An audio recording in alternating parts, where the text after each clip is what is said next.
How effective is the combination of your ancillary products and your main product? For our main product, we made a promotional package which consisted of a music video for a local indie band called The Rattels, and then I made my ancillary products, which was an 8-panel digipack and a poster to promote the band and the digipack. David Bordwell 1989 talks about generic themes, and a theme that I used throughout all of my products, both main product and ancillary, was the black and white effect. This is because it is stereotypical of the indie genre, and I wanted my target audience to be able to identify and relate to the products. I used the same black and white effects throughout my products to create synergy and the brand identity. I targeted my products at the indie genre and the indie and indie pop subculture, and I targeted them by using stereotypical subcultural capitals, Sarah Thornton 1995, that they could relate to.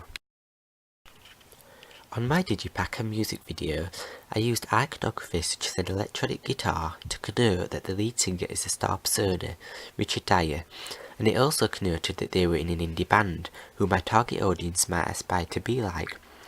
Ideal self/ideal partner, said by Carl Rogers in 1980. Yen Ang, 1991, talks about an imaginary entity, and for my ancillary products and music video, the imaginary entity was a 19-year-old male who was at university studying music technology and played in an indie band called The Automatics in his free time. He also worked at HMV and loved shopping at Starbucks and Urban Outfitters to buy his black skinny jeans. It is important to know your audience so that you can target them correctly with the right subcultural capitals, Sarah Thornton 1995, and in my ancillary projects I had the band wearing stereotypical mise-en-scène such as black skinny jeans because it was relatable to my audience.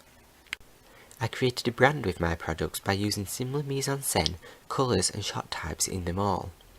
On my digipack I used the black and white effects because it was stereotypical of the indie genre, and I also used a blue tint on my band's logo so that it stood out against the black and white. But I also used the colour blue because in the performance parts of my music video there is blue lighting shining on the band, so I wanted to create synergy between the products. To create these effects on my products, I used Adobe Photoshop CS 5.5 to manipulate my images to black and white. To manipulate my music video, I used Adobe Premiere CS 5.5. I also used shot types to create synergy because on the inside panels of my digipack, I used close-ups and medium close-ups of the band members' faces to create the link to the title of the digipack, Faces, but this links to my music video because we use close-up of faces to show the emotion of the characters and to link to the title of the song Faces again. To get these shot types, I used a DSLR camera for my photographs from my digipack. This allowed me to focus on the faces of the band and for them to be good quality. For the shots of my music video, I used a Sony HVR 1000p camera for the close-up shots because it's a professional, high-quality camera, and I wanted the faces to be really clear because they are important for the lip syncing. The text that I used on my digipack was the same as the Rattels logo because I wanted to create a brand identity throughout my product. I then used Adobe Photoshop CS 5.5 to manipulate my text white so that it stood out against the darker background, and I also positioned it centrally and had the track list from the short titles to longer title so that it would flow with the triangle shape. I used the triangular shape throughout my digipack because it created a brand identity and it was synergy from the lettering A in the band's logo. I also pastiched this through my poster where I used a black and white effects again, and I also made my text white with the letter A being in the triangle just like the band's logo. The colours that I use throughout my products link to the target audience because it is stereotypical to the indie genre, and it also reflects the clothes that the indie people wear, which is stereotypically dark.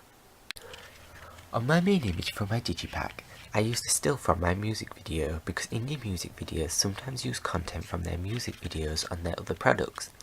I edited this photo by changing the threshold up to create a silhouette of my lead singer so that he juxtaposed against the lighter background. I also changed the brightness up so that it was clearer to see, and I did this because in our music video we use silhouettes a lot with the high key lighting to connote that he is the star persona, Richard Dyer, and I wanted to carry on this theme throughout my ancillary products. The angle that the image is took on is also a low angle image, which again reinforces that he is star persona and dominant. It was hard to create synergy between my ancillary products and my main product because they were in different mediums, but editing effects helped me to create synergy between both the products. It was easier to create synergy between my digipack and poster because they were both in the print medium. I did this by including the same fonts on both products, and I used the same logos and codes and conventions on for each. For example, I used the same record label on both products to connote that they were a brand, and I manipulated the record label by inverting it on Adobe Photoshop CS 5.5 so that it linked to the black and white theme that I was reinforcing into each product. It was hard to create synergy with this with my music video because I couldn't include the record label's logo in it, so I had to use post-production effects and my research and planning to ensure that the mise-en-scène and iconography were the same in each product. Dennis McQuail, 1972, talked about audience pleasures. In my products, digipack, poster and music video, I used personal identity the most and did this by creating costumes and subcultural capitals, said by Sarah Thornton in 1995, that my audience can relate to.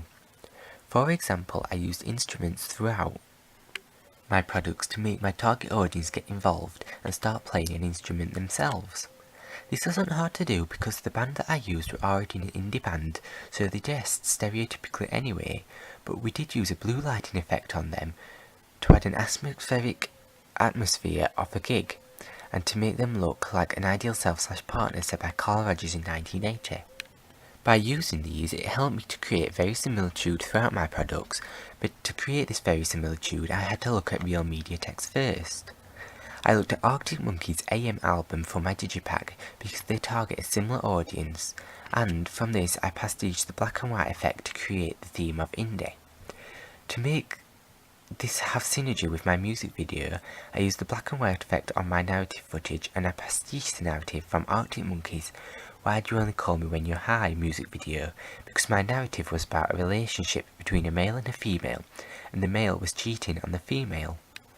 I pastiched this because it was stereotypical for indie music videos to have a narrative that is about a relationship, because it is relatable to the young target audience.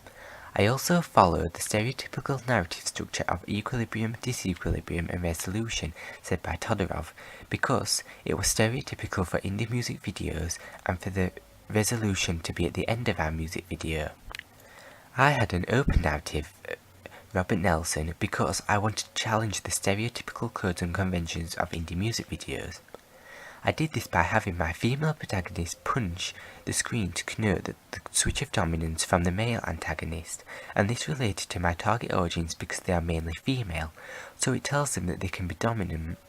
On my poster I didn't pastiche this narrative idea across, because in indie posters usually just have an image of the band, and they use the narrative just for their music video. So, for my poster, I pastiched the main image from OneRepublic's poster, but I also challenged the shot type because, instead of using just an image of the band, which is stereotypical, I used a wide crowd shot of my band playing at a gig, which we filmed for our music video, so that it connotes synergy between the both products. I placed this photograph so that the spotlights on the band look like they're coming from the band's logo at the top of my poster to signify that they are the star persona, said by Richard Dyer.